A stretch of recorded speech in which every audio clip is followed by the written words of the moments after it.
Yeah.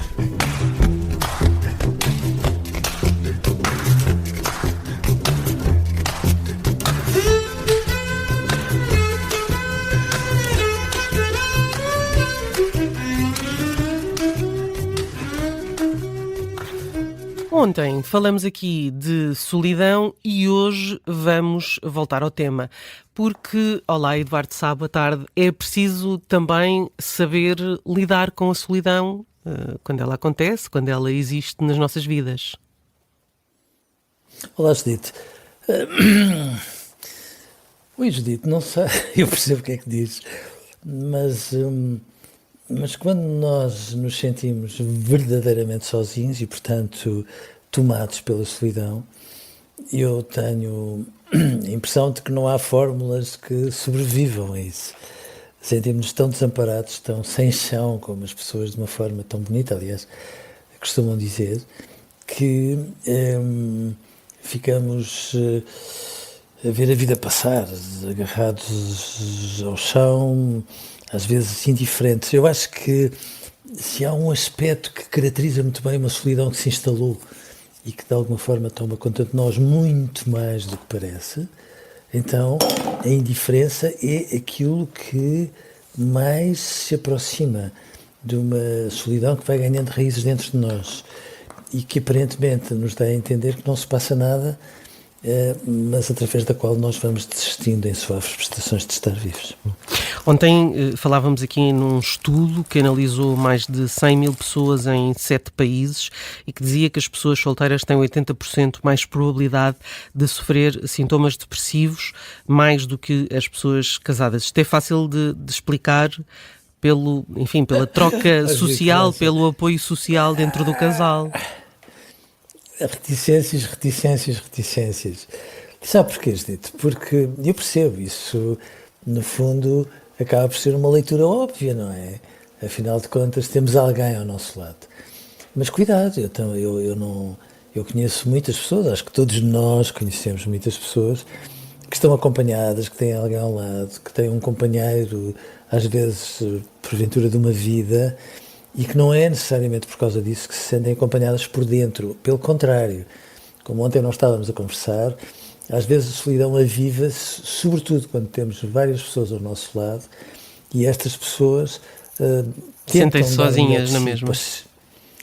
Exato, às vezes mais ainda, porque de repente parecemos estar a falar num idioma completamente esquisito, que ninguém entende, e aquilo que as pessoas têm para nos dar, às vezes nós temos a noção de que elas tentam dar o melhor de si, mas aquilo que elas têm para nos dar, às vezes, é uma compreensão completamente ao lado daquilo que nós estávamos à espera e, portanto, eu percebo que isto de termos alguém ao pé de nós faz diferença, é verdade que sim, mas não faz toda a diferença, porque esta pessoa que está ao pé de nós é suposto que nos conheça muito bem, que saiba pôr as legendas onde às vezes nem nós próprios, sobretudo quando nos sentimos neste registro solitário, acabamos por pôr, e portanto, sim, compreensível, tudo isso que se afirma, mas com umas reticências, porque às vezes sentimos-nos num registro de maior solidão, dito, quando estamos no meio de pessoas que supostamente deviam gostar de nós, ou deviam, sobretudo,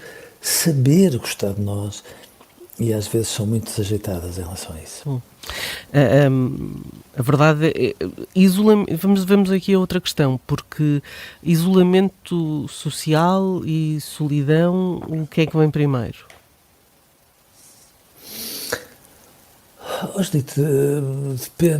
Depende, às vezes vem um, às vezes vem outro.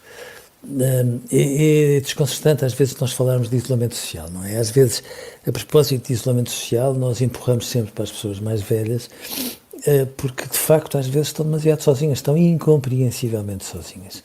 Têm famílias, têm filhos, às vezes têm filhos muito bem instalados na vida e para os quais estas pessoas trabalharam arduamente para que eles tivessem conseguido aquilo que têm, mas acho que às vezes os filhos se desculpam sempre com a vida que têm e se refugiam num individualismo que é uma meia-verdade, é muito escorregadio, às vezes não é bem o trabalho, às vezes são as prioridades e já agora a gratidão que podem manifestar em relação a quem é muito importante para si. Mas, de facto, É claro que quando nós nos sentimos engolidos pela solidão, nós nos isolamos e ficamos à espera que alguém magicamente nos bata à porta, sobretudo com a fórmula correta para nos resgatar.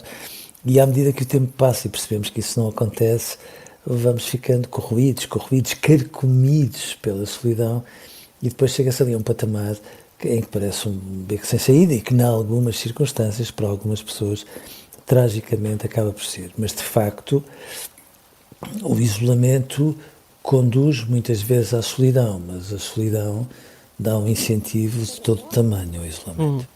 E por fim, mas apesar de tudo, muito rapidamente, porque o nosso tempo está a acabar, temos a solidão, mas rodeada de amigos nas redes sociais.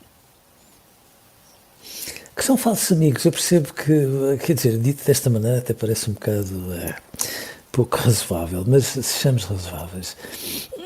São pessoas com quem nós trocamos mensagens, às vezes, que pomos um like ou que têm a gentileza de fazer um comentário em relação a nós, ou vice-versa, mas são amigos de Facebook, como os adolescentes, de uma forma sábia, costumam chamar-nos, ou seja, no fundo, são pessoas que existem, estão lá, mas na verdade não estão com a delicadeza, com a intimidade e com a empatia que nós esperamos dos amigos em relação às coisas que são indispensáveis para nós.